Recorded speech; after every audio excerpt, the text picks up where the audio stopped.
those of you who don't know me, my name is Leanne Mosier. I wear two hats in this county. Both kind of deal with both of our speakers who came before me. I'm the district attorney, and I'm the coroner.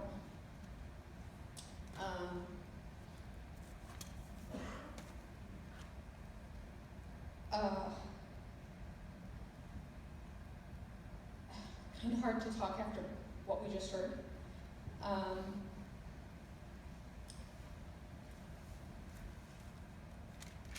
There is no doubt that we have a drug epidemic in Lewis County.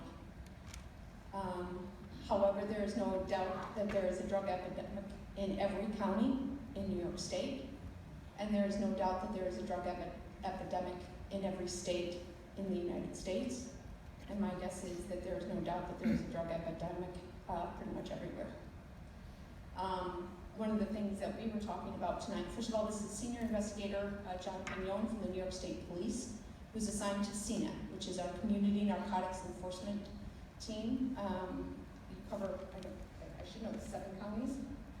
He'll tell. I'll talk about that in a minute. And Officer Matt Martin from the Lavelle Village Police Department.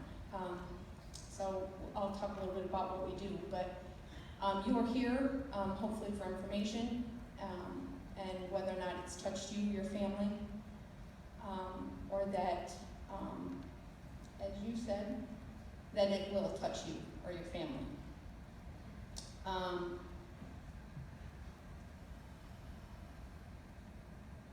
How we combat this, we as prosecution and law enforcement have our own specific area of how we're going to go about doing that. We have ideas, one of which we'll talk about a little bit is drug enforcement, and the potential for the idea of our drug task force, which is a law enforcement drug task force. That does not eliminate the idea that there is a larger global group that needs to be discussed from all avenues, mental health, medical, social, economic, everything, because this is not a singular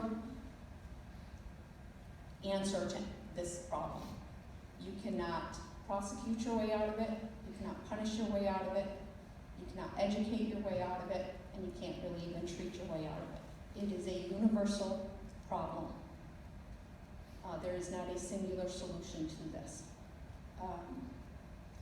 I think we're going to have to learn to think outside the box. I don't know what that is. I don't know that anyone knows what it is, but it will take every single one of us, every single one of our ideas to figure that out. One of the things that we talked about in terms of talking about this from our perspective is the drug task force. It's an idea we've talked about for a few years, and it's certainly, before this, was kind of a pipe dream in terms of, in particular, manpower and the economics behind it. From our perspective, a drug task force is getting members of law enforcement to be dedicated, and by that I mean that will be their job, and that will be the hours that they dedicate to drug enforcement, to investigation, to enforcement, and to prosecution of, well, that is, my job's everything, prosecution entails that no matter what, but of narcotics investigations.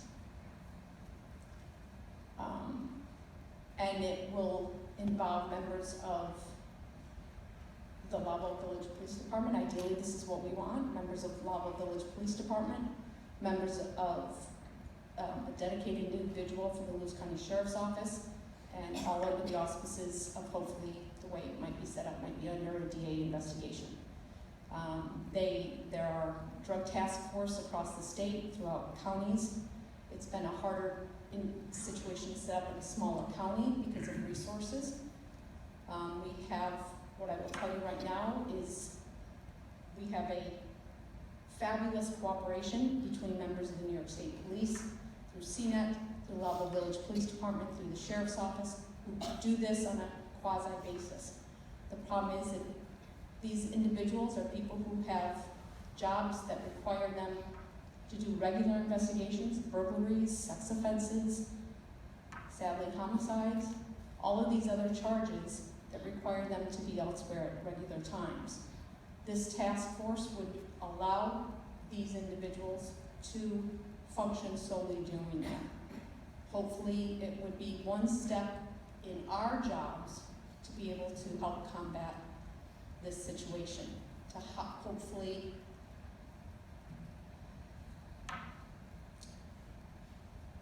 stop the influx of some of the drugs coming into our area, to stop the making of meth in our area.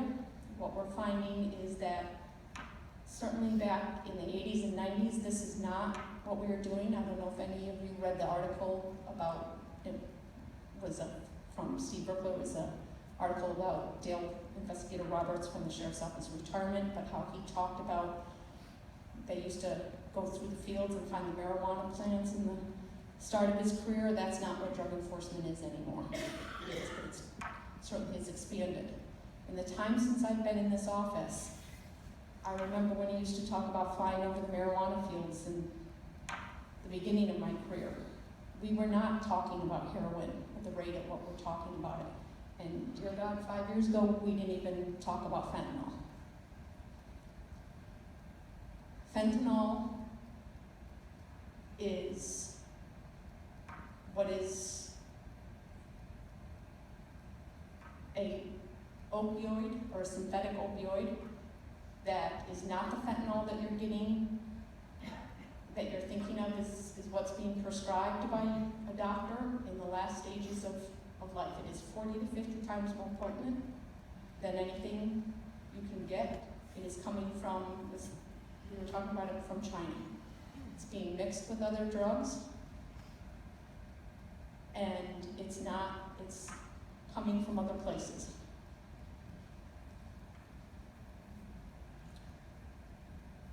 The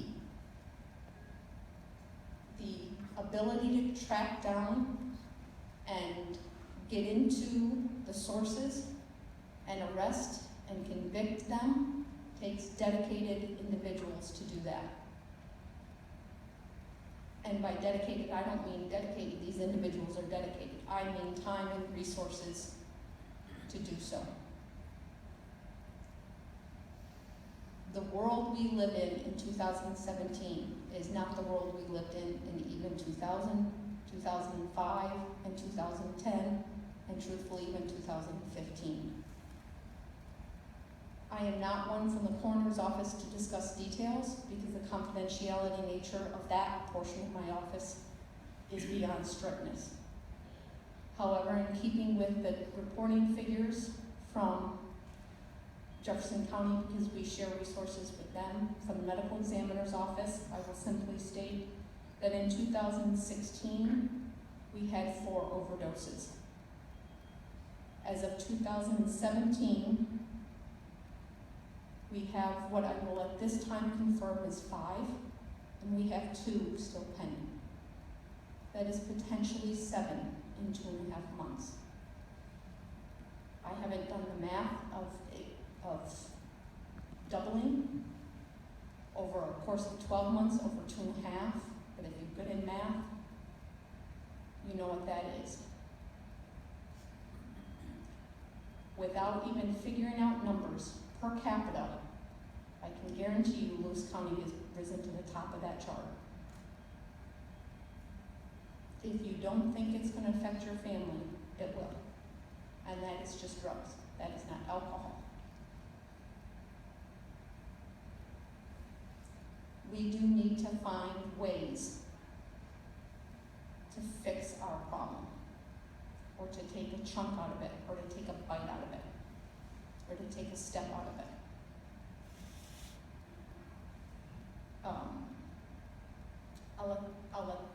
I'll let both gentlemen talk about it, and I think one of the things that I think we talked about that we wanted to say is if you don't know or aren't aware, these drugs are more potent than in recent time, and certainly in recent years. So the addictive nature of them, as I know trans families can talk about in particular, and all the families can talk about, I can't even describe, the way I can say is it's gonna take you and your brain in a very short period of time and twist it into somebody you do not know. And an addict will tell you what they want you to hear. So when people talk about different things in terms of transparency and wanting to know different things, I'm kind of talking about some different things, but one of the things that a lot of people in the community I've heard have asked, or we've talked about, some questions from some news reporters or some different individuals have asked, is when there's a bad batch of something out there, why don't we, in the law enforcement, indicate that to people, and I'll let them also speak to it. One of the reasons is because those who are not addicted to the drugs will say, we should know about that, that will keep us away from it. Yes, it will. But to an addict, that is going to be the thing that they want to know, because that's going to be where they want to go. So there are reasons, and they'll talk a little bit about how we go about this and what we do, and we'll be happy to answer any questions.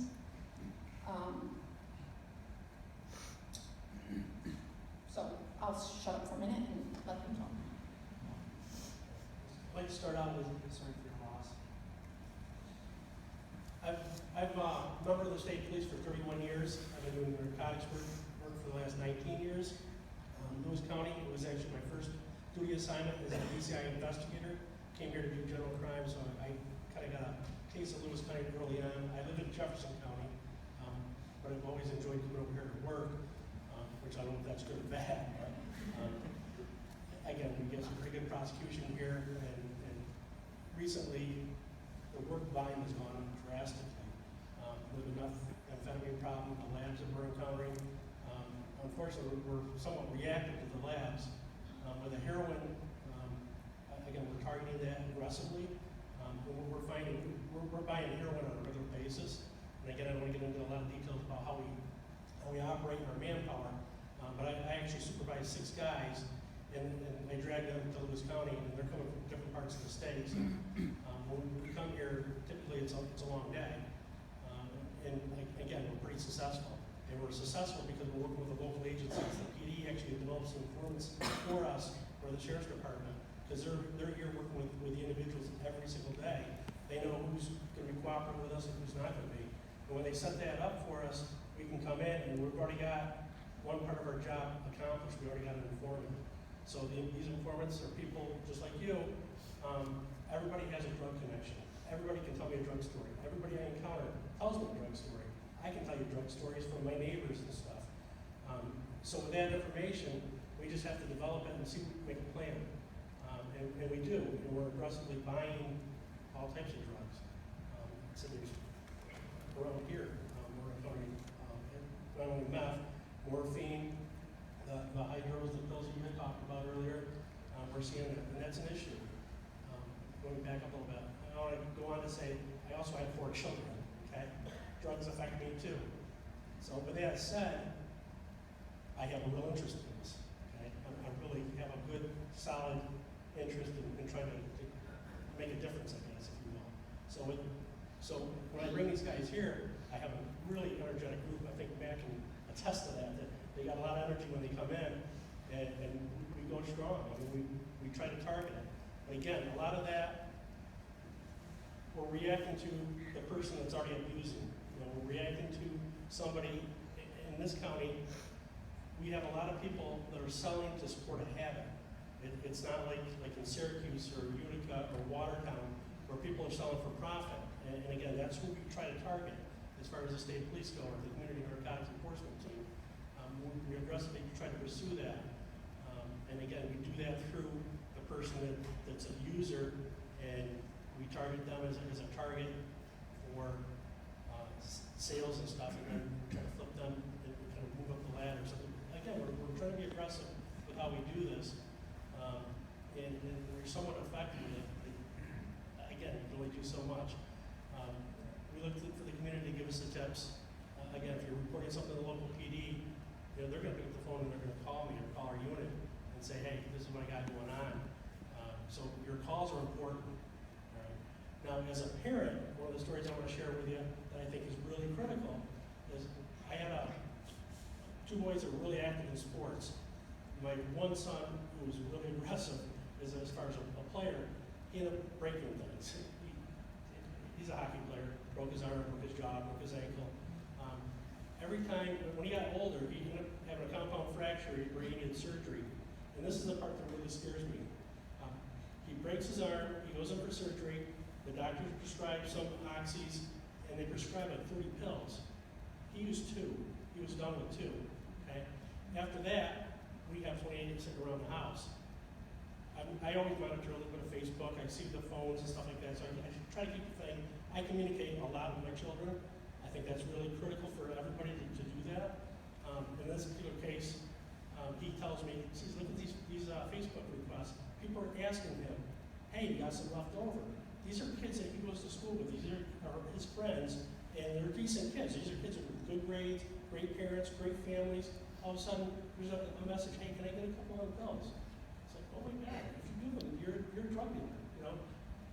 That's how some of this addiction starts.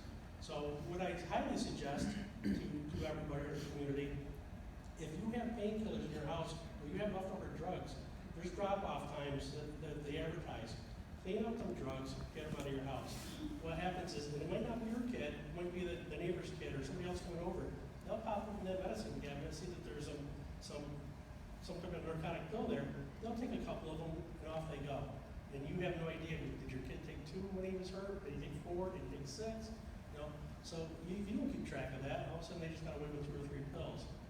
And then that compounds. And then at some point, if you have an addict, they'll take the whole bottle. They don't care. They'll just take the whole thing and off it goes. And you're like, where did that go? I don't remember where I put that. So that's a problem. That is really a problem. So one of the things that you can do is remove the temptation, I guess. Get it out of there. If you can save one kid from getting addicted to that, God bless you. You know, you've accomplished something really great. So,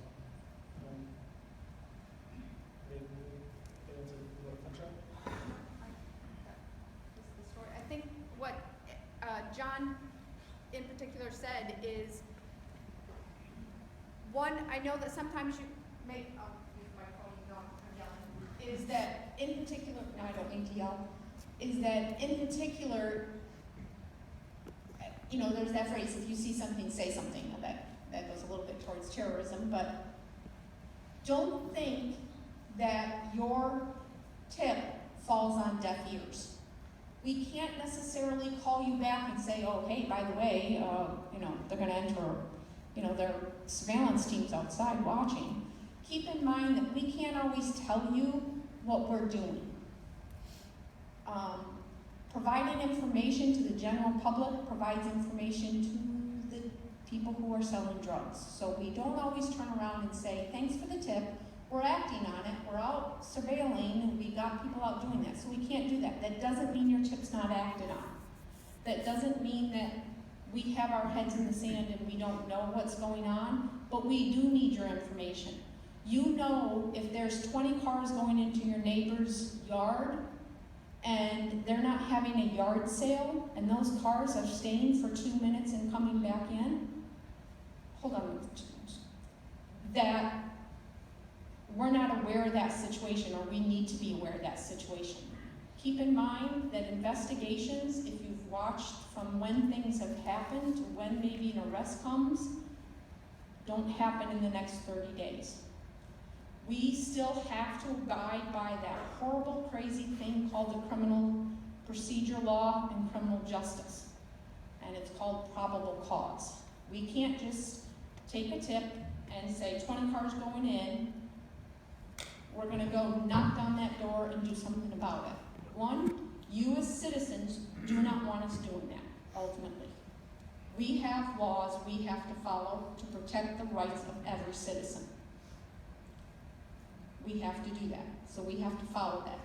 But if you're wondering where to call in a tip, find, these guys are around, you know them, call the sheriff's, worst case scenario, call my office and I'll figure out where to call you, okay? Hopefully with the drug task force, if you can get that up and running, we'll have a different avenue for that reporting and that information. But you do see things. If you don't know what to look for, we'll have another informational meeting and look for it. Particularly, I know Bob McKenzie's speech, when he gave it, was in particular what items make meth. And that was extremely important because that's in your home. Because we can't begin to tell you the number of homes we've gone into, and I can, off the top of my head, come up with a couple where there were children in those homes. I don't know how many times I've been out with these guys in the middle of the night, in the middle of the day, when there have been car seats in the back of cars, when there have been kids in the house, when there have been kids waiting to go out trick-or-treating, when we've gone into a meth house. And if you don't know, there's reason they're in hazmat suits, the reasons they're breathing through a respirator, and there's reasons there's fire trucks blocking off the street if they have to be. And it's not because it's fun with the lights, and it's not because they got nothing better to do. The stuff is explosive, and it's scary. And if that stuff is in your house in a manner in which it looks like it's making meth, do not put your head in the sand. Do not allow yourself, and it's hard. You may not think we understand, you may not think we care, you may not think that we don't understand that that is your loved one, that that is your spouse, that that is your child, that that is your father, that that is your cousin, that that is your brother, that that is your sister. We do understand that. But I also understand that that may be your child that could burn up in the house when it explodes. So if you see something, say something, we will do what we can. We will follow up with those tips.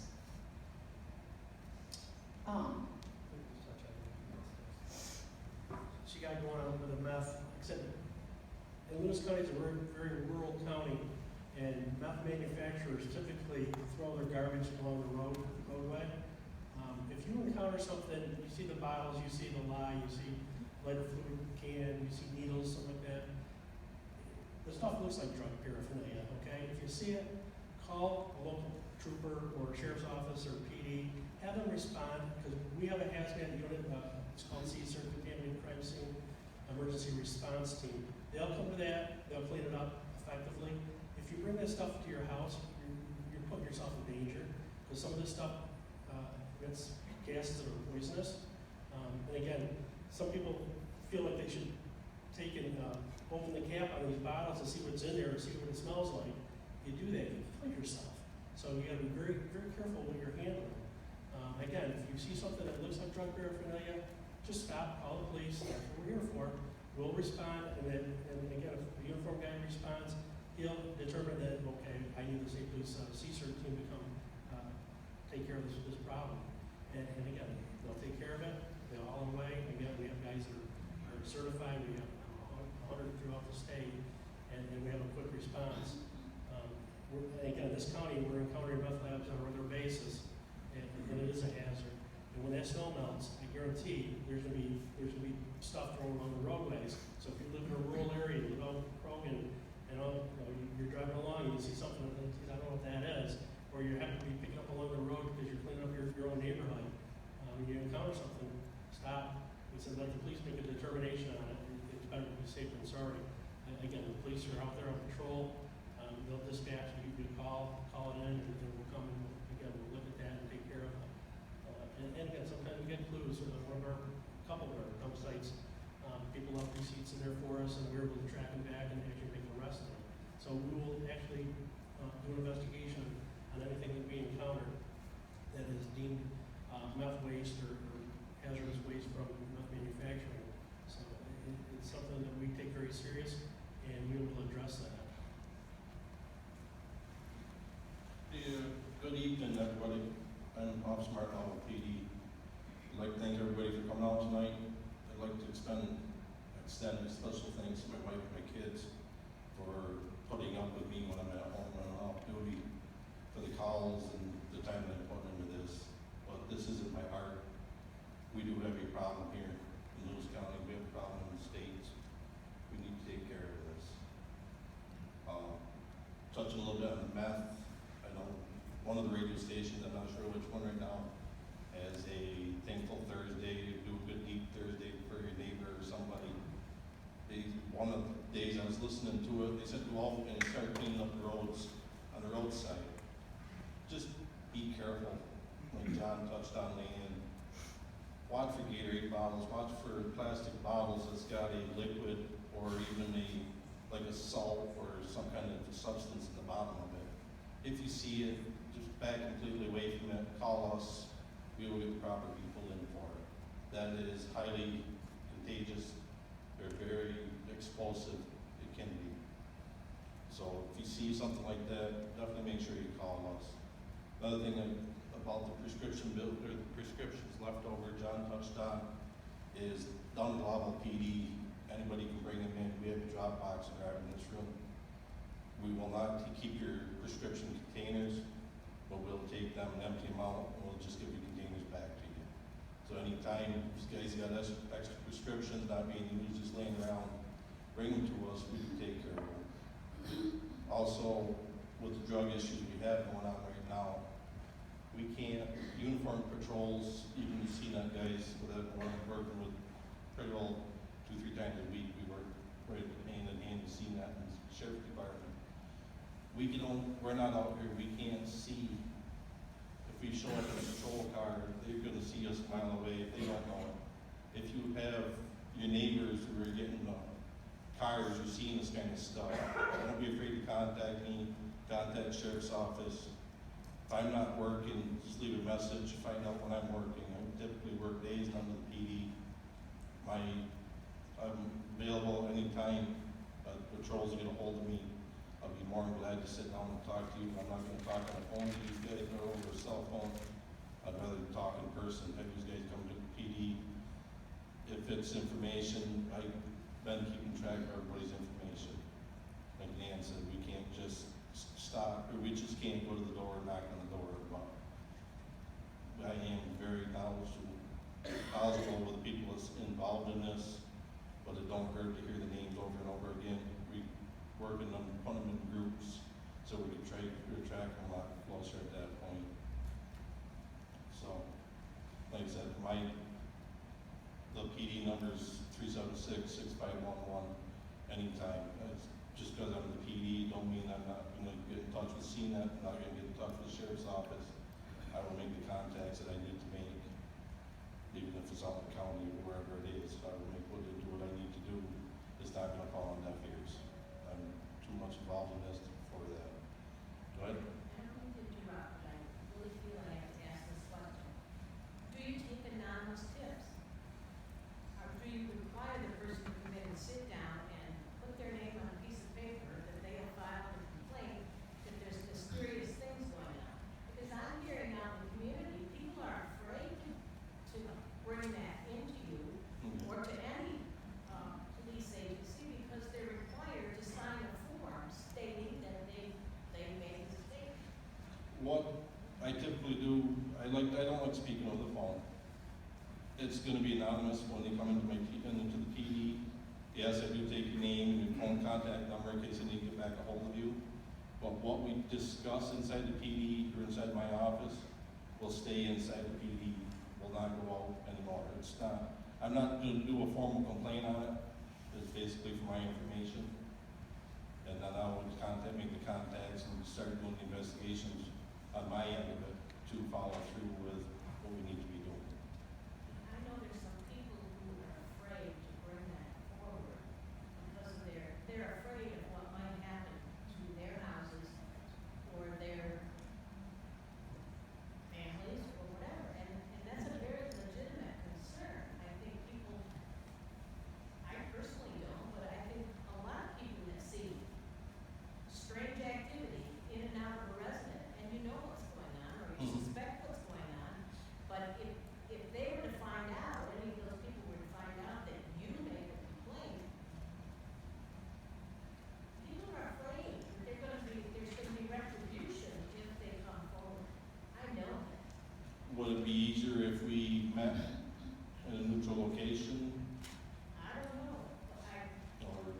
but the thought process out there is that you are required to form, or sign a form when you make this complaint. Now, if that's inaccurate, then people need to know that they can come forward.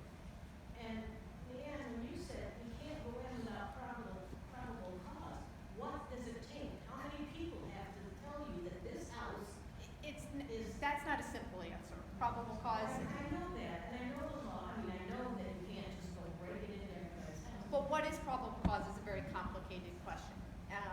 There's no easy answer for what that is in terms of that's going to be a very specific situation as to what that is, especially in drug cases, because it's not just I know there are 20 cars going in and out of a house. You may 25 people told you that, right? No. Especially, this is what I know one of the things we didn't want to get into. One, you have specific problems. It's not just about we know there may or may not be drug activity. I have to be able to prove that maybe there was a drug sale. Some of this involves maybe having somebody go in and whether it be an undercover or a confidential informant and make a drug sale into it. And we sometimes have those, but we don't do a drug sale and then do a search warrant because you have to protect a confidential informant or an undercover. So there's a lot of things that go into this, which is what our jobs are to do. That should not preclude people from providing us with information. In this instance, when you're talking about things of this nature, as opposed to, hi, my house was burglarized, I'm going to be the complainant, okay? In which case you would be required to sign a deposition and maybe down the line you have to testify, hi, my house was broken into, these are the following 12 items that were stolen and I've identified them if they were recovered. In this, like, hi, my neighbor, I've seen this occurring at my neighbor's house. You most likely may not be an individual who may be called a witness. You may be. That is one of those things I can't tell you. In every case, not everything is the same, so I can't tell you that. I can only encourage people to do something. If you want to do something about this drug problem and help us, then you're going to have to be able to provide that. Most of those situations, if you're calling and saying, hi, my neighbor's house, this is what we're seeing, and 5 people do that, it will certainly allow us to provide more attention to that. That is not going to be enough for us to go do that further south. We are going to have to take the actions that we take on a different level to be able to do something of that nature. But, so it's not like your name would be part of that in that aspect. So I think people in that aspect can feel that there is some security and anonymity in saying, hey, this is the activity I've seen at my neighbor's house. And these officers are going to be very upfront with the information that is being provided to them. Like, yes, you are going to be a vital part of this process. If it's in your house and you say, my son has lye, batteries, Sudafed, pipes, tubing, gloves, scales, and it's sitting on his desk, then yes, we're going to be, and please come to my house. Yes, of course, you're not going to be anonymous, okay? But that's obviously a very different situation. Let me kind of give you the state police protocol for that, all right? You call the state police and you talk to the dispatcher or a trooper at the desk.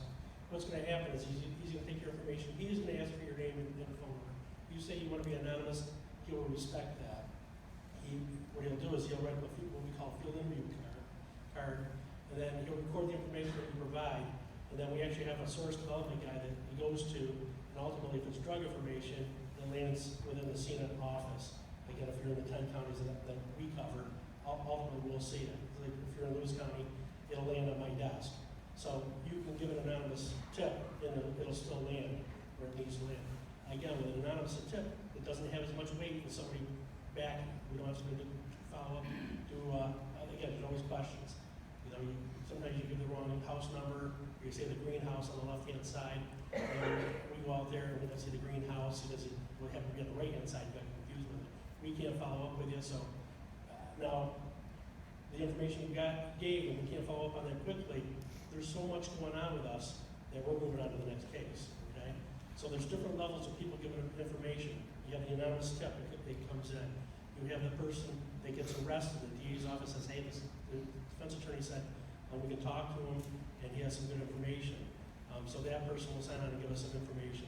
Sometimes it's just, I want to give you the information, I don't want to work as an informant, okay? I work with a lot of informants, so we take it one step further. We ask the person to do control buy for us, or they're into a house and they see something, and they give it. We're talking about the probable cause. If somebody gives us some information, we can take a statement from that person. They sign that statement, and we want to, again, we do a lot of search warrants in our unit. What we'll do is we'll seal that statement so that person is confidential. So they signed a statement, they provided their name, telephone number, address, and a detailed response on what's going on in this particular house. We can actually seal that, and the courts respect that to protect the safety of individuals or the informant, I guess, if you will. And then you have the person that said he just got jammed up, and now he's just scrambling to stay out of jail, and he's giving us a ton of information. Sometimes we try to protect them, other times it is what it is, you know. You give some good information, and we're going to take this guy off as quickly as we can, because if he's got a gunner and he's selling heroin, he's a danger to law enforcement, he's a danger to society, so we're going to act on that quickly, and so be it. This guy gets burned. But again, when they come to us as a confidential informant, we try to respect that. I talk to the DA in 10 different counties, and we do that daily. We're trying to protect the individual. So that's something we do. So again, going back to your question, if you call in a tip, a field interview card will be generated. It will land eventually, if it's a drug tip, it's in Lewis County, it's going to land on my desk. And that could go for Jefferson County or Oswego County or any of the 10 counties. We have different guys assigned to different areas. Lewis County is my area for drug enforcement. I have a good rapport with the local PD, with the Sheriff's Department, you know, and again, crossing lines. This is not a Lewis County problem, because they said your source problems, as we treat the drugs around. We just ended up in Carthage, started a Lewis County case, started here, and we ultimately ended up searching the house, and we made some good arrests in Carthage just recently. Same thing, we were working a case down southern part of this county, it brought us into Oneida County. So we're pursuing that stuff, and I'm dragging the PD and the Sheriff's Department, like, hey, this is where this is going. We're aggressive trying to get to the source. So we're taking that person, that's maybe a user, if you will, and again, we're trying to spin that into one of the ladder, move up the ladder. So we're working that aggressively. And again, and a lot of that stuff comes from people just like you. You got the neighbor that, or even parents are calling on their children. They're just saying, hey, I got a problem here, and this is what's going on with them. And then we work that. So sometimes it starts off with just a little bit of information. In a lot of cases, it comes from 5 different people. It's like, you're giving me a piece of the puzzle, somebody else giving, and when we take that information, we put it together. With the state police, we have a NICEC unit. It's a data collection point. And that's something after 9/11, the federal government said, hey, law enforcement's got to start working together here. We're only getting one piece of the puzzle. So now we're sharing our information with the PD, the PD sharing with me, and same with the Sheriff's Department. And again, when we get together, it's not one agency. I don't come into Lewis County with my guys and say, hey, I'm going to do this. I go with Matt and say, hey, help me out here. Give me some local intel. And that phone call that you made to the Sheriff's Department or to the PD is shared with me, and then we work that information. And like I said, you might give a little piece of the puzzle, I might bring a little piece from what I got from the local barracks at Millennial, from the troopers and stuff, and everybody shares that stuff, and we make it work. And it has been working. We're making a lot of arrests in this county. Unfortunately, like I said, the drugs are still flowing, and like I said, with the method. And it's a problem that's just going to continue. There's a few trouble people that I think we make arrests on them and slow it down a little bit, and we know who they are. But again, if you give us a little tidbit, pharmacies are calling us left and right. The pharmacists themselves will say, hey, I got a problem with this person. They're in here buying boxes. And again, we have a lot of resources available to us. We have computer systems now that we can check who's actually buying ephedrine or Sudafed. We know who's smurfing for the guys that are helping. We have all that intel. And we're working. Some of these cases take us, up to a year, sometimes up to 2 years before we make an arrest, because we're still putting it together. Again, talking about follow cause, we still have to go by the rules. You know, the government sets the rules. And again, you as citizens want the rules in place. You don't want us to be able to arbitrarily go kick your door in because we think you're selling something. You want us to know. You don't want us to violate your rights, and we still have to protect the rights of the drug dealers. Now, we know what they're doing, we know who they are, but we have to work our way slowly into that investigation to get our probable cause. And again, there's no easy answer to that. So it's, and again, we work with the DA's office, we work with the other agencies, and ultimately we come up with the answer. And again, I'm in a unit that we do a lot of search warrants, and we've been very successful. And it's really just because we do our homework and we make sure we're doing everything properly through the district attorney's office and through the attorneys. And just to interpret a couple words, for those who don't know, smurfing is not a little blue animal. Smurfing is, if anybody doesn't know, is basically hiring someone to go buy Sudafed. Sudafed is regulated. In case you haven't noticed, you can't buy it on the shelf anymore. You gotta buy it behind the counter. The reason is because it is a major ingredient in methamphetamine making. And so what happens is I, as a cook, and that's not a chef, that's an unlawful manufacturing of methamphetamine products maker, and they use recipes just like you do in a restaurant. They use recipes, lots of different recipes, and they cook the methamphetamine. And they use Sudafed, they can't make it without. And what happens is you can only buy it on a regulated amount, and you have to sign for it. So what happens is, lo and behold, they figured out, A, we watch, and B, we get it, guess what, even on our phones. Right now, I could pick out, A, Wilbur Mosher, my father, and I could look him up, and I could determine when and if he bought Sudafed, and how much, and if he ever was denied a purchase of Sudafed, just by looking him up. And guess what? We're not the only ones who know that little tidbit of secret. So do the cooks. So what they do is they get Smurfs, and they're not the little blue animals. They are people, like Steve. And he's not really a Smurf, by the way. But. And he's not blue.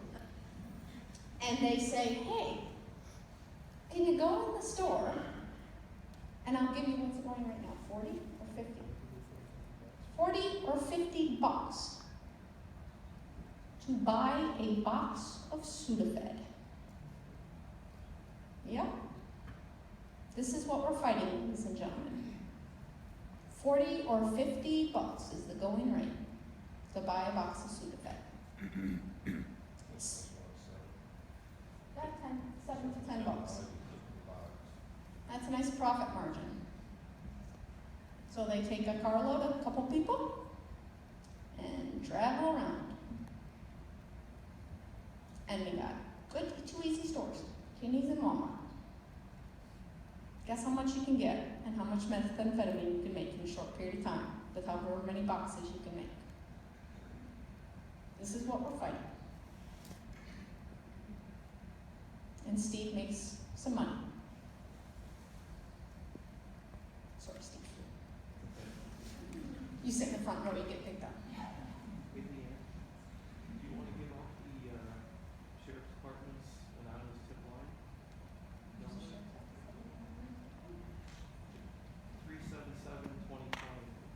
377-2020. Sheriff's Department anonymous tip line is 377-2020. I would have said call dispatch, but 377-2020. So those are the words if you had never heard them before, okay? And I know that, so those are just some of the things. Every single one of us can talk forever about this subject. I think that, sort of in wrapping this all up, there is not one single member of any law enforcement agency or district attorney's office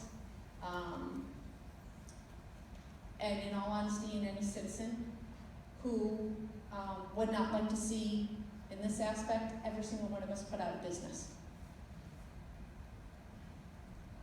If I could do away with the concept of drug enforcement, and we would not need a need for the drug enforcement agency, or we could go to part-time and just, well, we still would be answering some general burglary calls, but they would go down because that is a catalyst to a lot of other crimes, not every other crime, but a lot of crimes.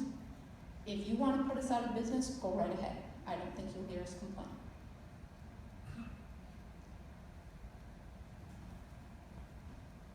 I do not want to go to people's houses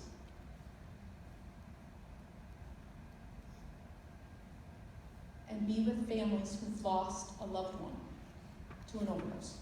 I don't want to go for any reason, but I don't want to go for an overdose. I don't want it to be your family member. We don't want it to be there. We don't want to follow up on it. We don't want to have to do that. I don't want to stand there in a court before a judge and ask for a prison sentence.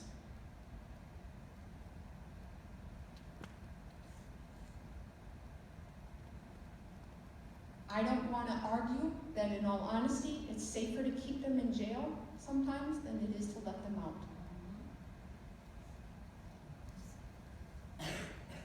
And if you don't think that's not hard for me to argue, I will share with you that that is not an easy thing for me to say.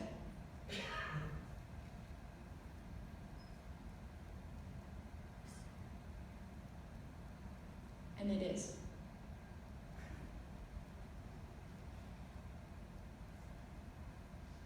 We live in this world every day.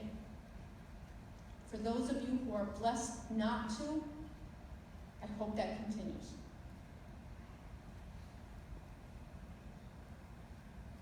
I hope that you do not get touched by this. That is my prayer for any of you who have not been touched by it. Because I guarantee you that those family members who spoke don't want a single one of you to join them at this podium. That is their prayer for you.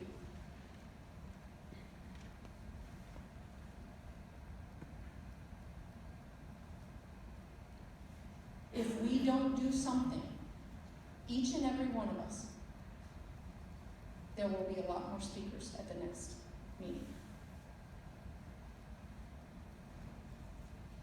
Excuse me, are drugs in jail here in town?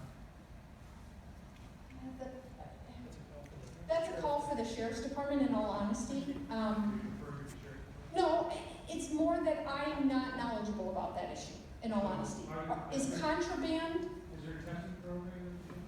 I honestly don't know the answer to that question.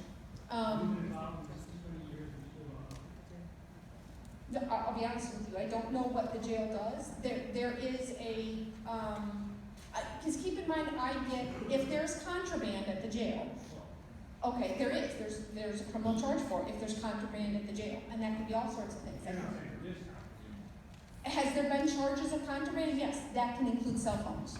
Okay, that includes items, that can include weapons, that can include different things. That can include people passing contraband through visitation and things like that, and then individuals can have that then, and that is fine. Jail inmates are not tested. I do not know if jail inmates, that would have to. One time. Oh,